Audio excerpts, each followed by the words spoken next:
السلام عليكم ورحمة الله تعالى وبركاته. مرحبا بكم في قناتي. ندير ملخصات لي كور تاعنا اللي نلقاوهم اون ميديسين وفق البرنامج الجامعي.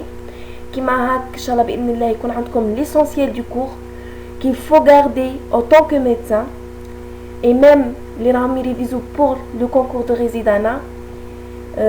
C'est vraiment inchallah باذن الله c'est très suffisant. Et je vous dis bon courage et soyez les bienvenus.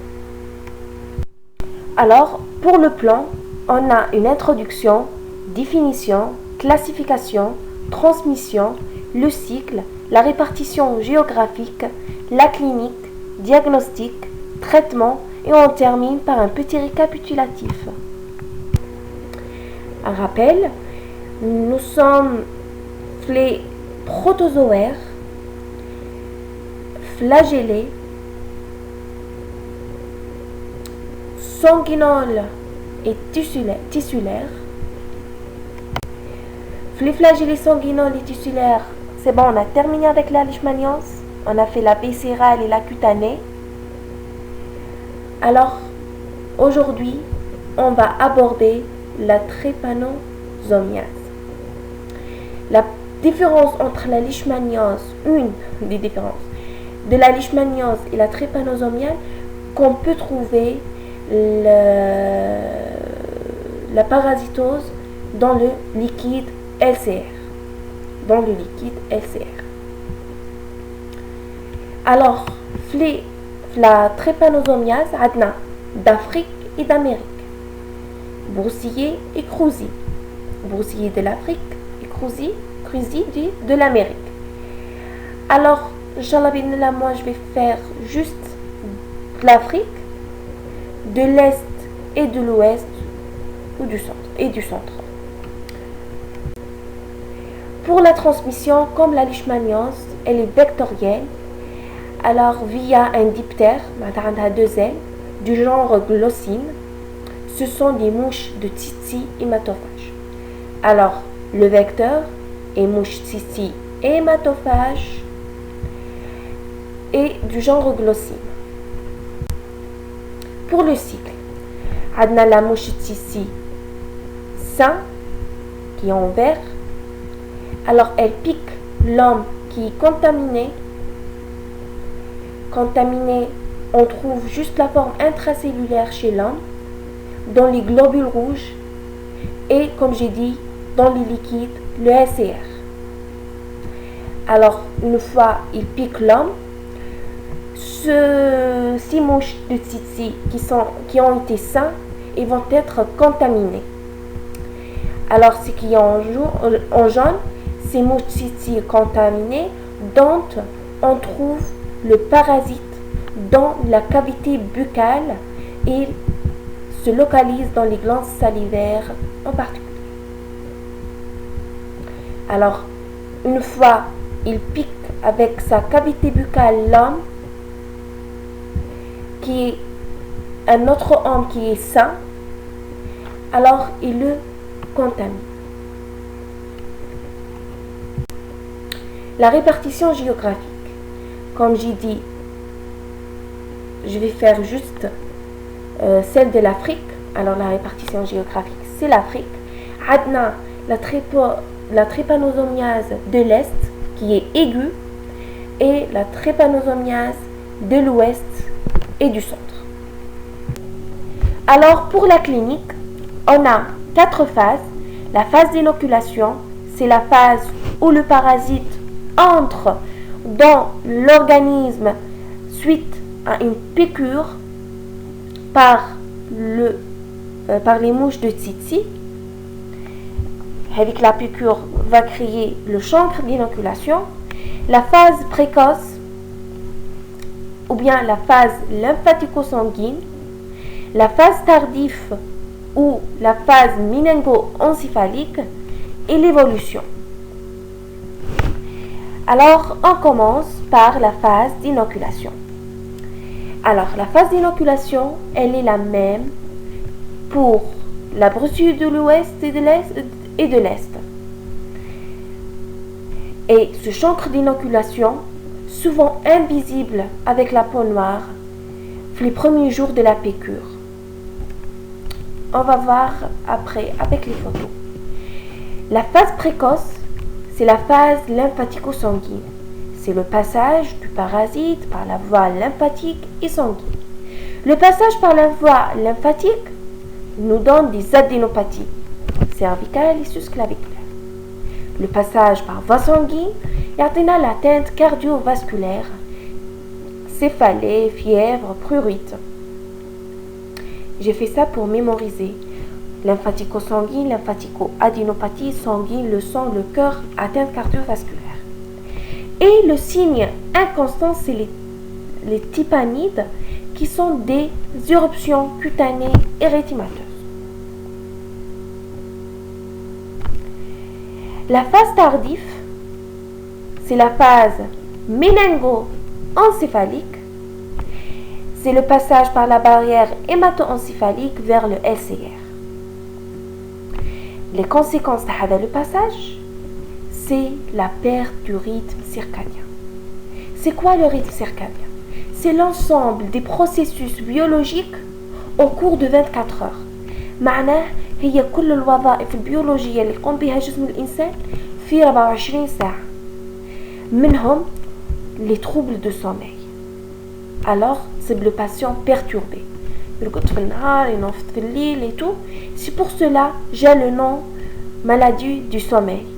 Maladie du sommeil, brouillée de l'ouest et du centre. C'est la trépanosomiase de l'ouest et du centre, appelée aussi maladie du sommeil. Alors, on dit perte du rythme circadien, les troubles liés au sommeil, les troubles sensitifs, les troubles psychiques, les troubles moteurs et métaboliques. Alors, l'évolution, تعطينا à un stade يعني متقدم من la maladie, des complications cardiaques et rénales vont faire le malade grabataire يعني على الفراش, et ça va conduire à la mort. La bruxellose de l'Est, elle est aiguë. Alors, il y a la phase d'inoculation, le chancre d'inoculation, alors que la phase précoce, c'est le même tableau clinique, mais elle se développe rapidement. Alors, la phase tardive, maintenant elle se développe rapidement, il n'y a pas la phase tardive méningo-encéphalique, directement vers la complication que j'ai écrit dans l'évolution de la bruxellose de l'Est, d'abord fièvre, une cardiopathie, mais la cardiopathie, la mort en 3 à 6 mois. Alors, la bruxellose de l'Est, de l'Ouest et du Centre, la phase d'inoculation, le chancre d'inoculation, la phase précoce, c'est lymphatico-sanguine, lymphathico-adénopathie sanguine, atteinte cardiovasculaire qui la porte vers l'atteinte méningo-encéphalique, et tympanides qui est un signe inconstant, signe d'éruption cutanée érythémateuse. La phase tardive, la phase méningo-encéphalique, c'est la perte du rythme circadien, d'où vient le nom de la maladie du sommeil. Et l'évolution des complications cardiaques et rénales font le malade grabataire et suivi par la mort. Pour la bruxellose de l'Est, aiguë, qui dit aiguë, dit rapide. L'évolution est rapide, il n'y a pas de phase tardive,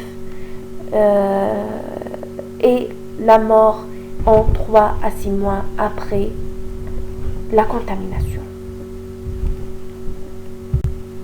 Voilà les chancres d'inoculation.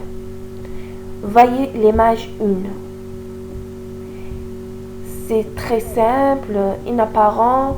Alors imaginez cette lésion alors chez un homme noir ou bien une personne noire. C'est invisible. Puis regardez l'évolution. Regardez la 3e image. Comment elle est. le diagnostic. Un diagnostic direct, indirect, et la particularité pour le diagnostic de la trypanosomiase, c'est l'existence du diagnostic de phase qui est obligatoire et très nécessaire. C'est l'étude sur LCR. Pourquoi? C'est pour le traitement. On va voir. Une fois on fait le diagnostic de phase sur l'LCR et on trouve qu'il n'y a pas d'encéphalopathie. Ça veut dire quoi? Il n'y a pas avec la phase tardive méningo-encéphalique, pas encore. Alors, le traitement sera moins lourd. Par contre, si on trouve que le parasite c'est bon, il a passé, il a traversé la barrière hémato-encéphalique, il est dans le LCR. Ici, on va faire un traitement lui aussi qui traverse la barrière hémato-encéphalique et il est très toxique. C'est pour cela la nécessité du diagnostic de phase. C'est pour le traitement, car le traitement est différent quand on a la phase tardive et quand on n'aura pas la phase tardive. Alors, pour le traitement, donc il faut un diagnostic de phase, comme j'ai dit, et un suivi du traitement pour toujours voir si le traitement est efficace ou non en fonction de la disparition totale du parasite dans le sang et qui peut prendre jusqu'aux 2 ans en cas d'encéphalopathie. Alors, c'est un traitement lourd et qui dure dans le temps en cas d'encéphalopathie. Alors, un récapitulatif. Alors, la trypanosomiase, c'est une parasitose due à un protozoaire flagellé, sanguinole, tessulaire et liquide aussi. Le LCR, on a deux, d'Afrique et d'Amérique. Brucillé de l'Afrique et Cruzu de l'Amérique. Alors, pour la trypanosomiase d'Afrique, due à Trypanosoma brucillé, la transmission vectorielle à l'aide de mouches de Titi de genre glossine.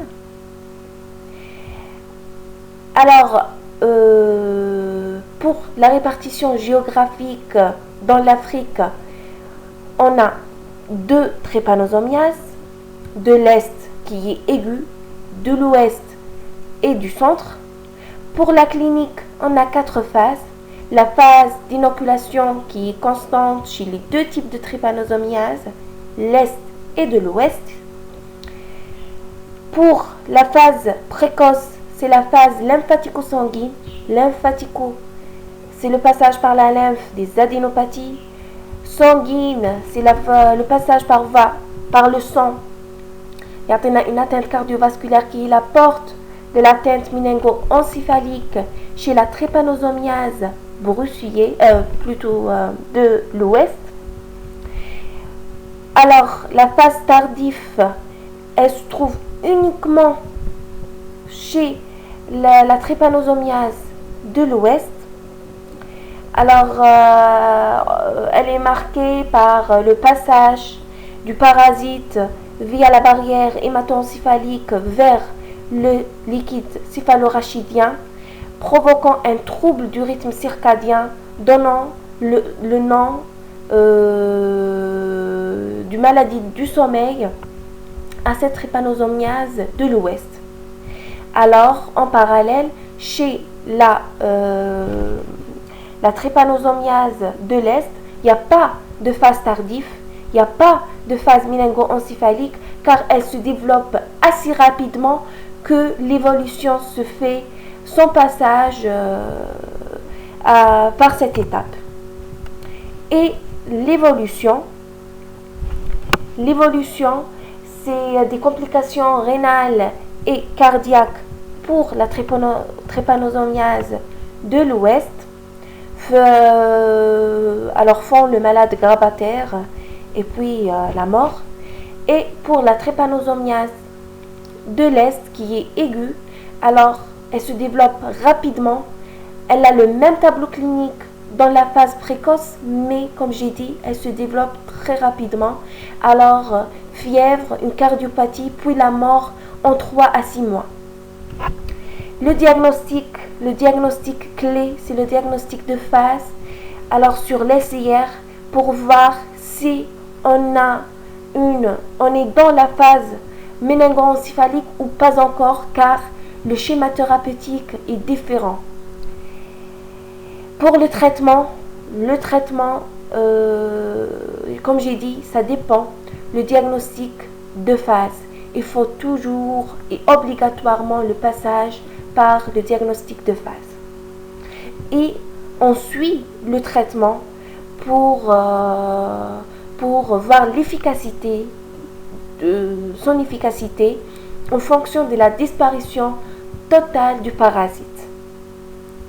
Et comme ça, on a terminé avec les protozoaires flagellés. Je vous dis merci, bon courage et rejoignez-nous sur le groupe Facebook Just Start pour apprendre ensemble, poser des questions et l'échange des informations.